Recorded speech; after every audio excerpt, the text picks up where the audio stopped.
Ketua Dewan Perwakilan Daerah atau DPD RI Sultan Bachtiar Najamuddin mengusulkan agar rakyat memberikan sumbangan uang untuk program makan bergizi gratis atau MBG.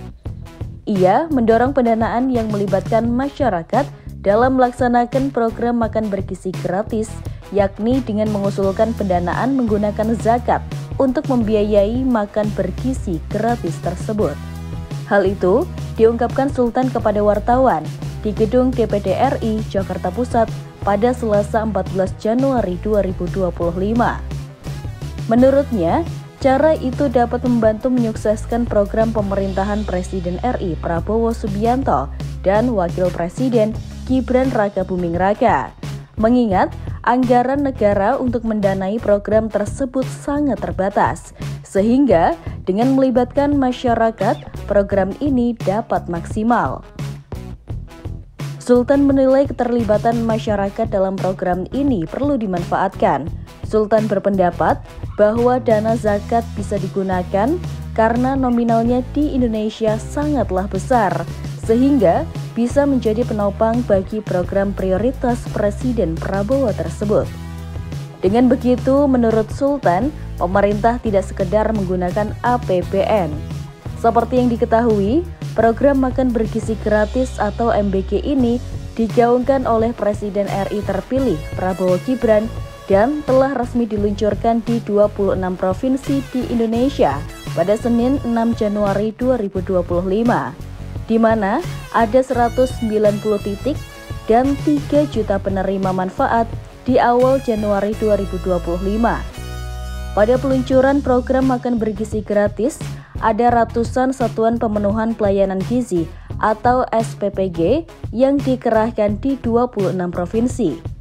Setiap SPPG dikelola oleh Badan Gizi Nasional atau BGN dan bertugas menyediakan makanan sehat untuk masyarakat. Program tersebut menghabiskan anggaran tetap APBN sebesar 71 triliun. Jumlahnya sama seperti yang telah ditetapkan DPR dan pemerintah sebelumnya. Banyaknya jumlah anggaran tersebut yang membuat Ketua DPD RI Sultan Bachtiar Najamuddin mengusulkan agar pemerintah membuka kesempatan pembiayaan program makan bergizi gratis melalui zakat, infak, dan sedekah atau ZIS. Sebab ia menilai DNA atau rantai molekul berisi materi genetik masyarakat Indonesia memiliki sifat gotong royong. Di samping nilai kegotong royongannya, dia memandang pembiayaan program MBG melalui zakat juga dapat membantu meringankan pemerintah untuk mencukupi besaran anggaran program tersebut. Di samping itu, dia mengaku sempat menyampaikan pula kepada beberapa duta besar negara lain dalam rangka menggalang bantuan anggaran pelaksanaan program MBG. Ia berharap parlemen dapat menjalankan fungsi legislasi, anggaran, dan pengawasan dengan baik dalam mendukung suksesnya pelaksanaan program MBG. Dia juga menyinggung dukungan dana dari pemerintah Jepang yang menyatakan hendak mendukung program tersebut, sehingga pemerintah tidak bekerja sendiri dengan anggaran yang ada. Usai memberikan pernyataan tersebut, politikus yang pernah menjabat sebagai Wakil Ketua 3 DPD RI pada periode 2019 sampai 2024 itu mendapatkan reaksi kecaman dari warganet di media sosial. Banyak warganet yang tidak setuju atas pernyataan itu.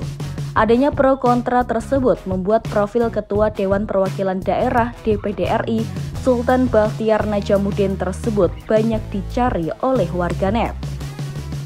Pria kelahiran Bengkulu pada 12 September 1979 menuai banyak komentar lantaran ucapannya yang kontroversial.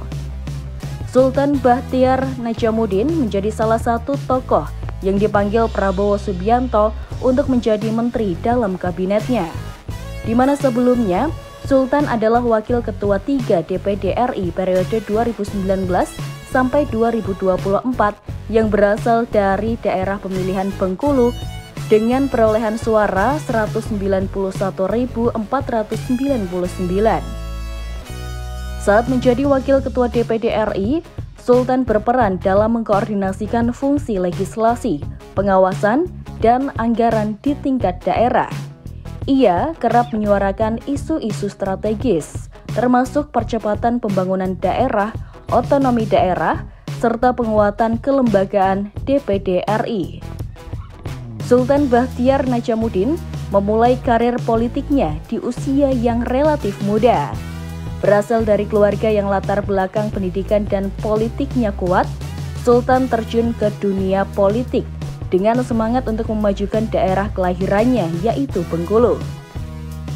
Sebelum menjabat sebagai Wakil Ketua DPD RI, ia pernah menjabat sebagai Wakil Gubernur Bengkulu periode 2012 sampai 2015. Kiprahnya di tingkat nasional dimulai ketika ia terpilih menjadi anggota DPD RI mewakili Bengkulu.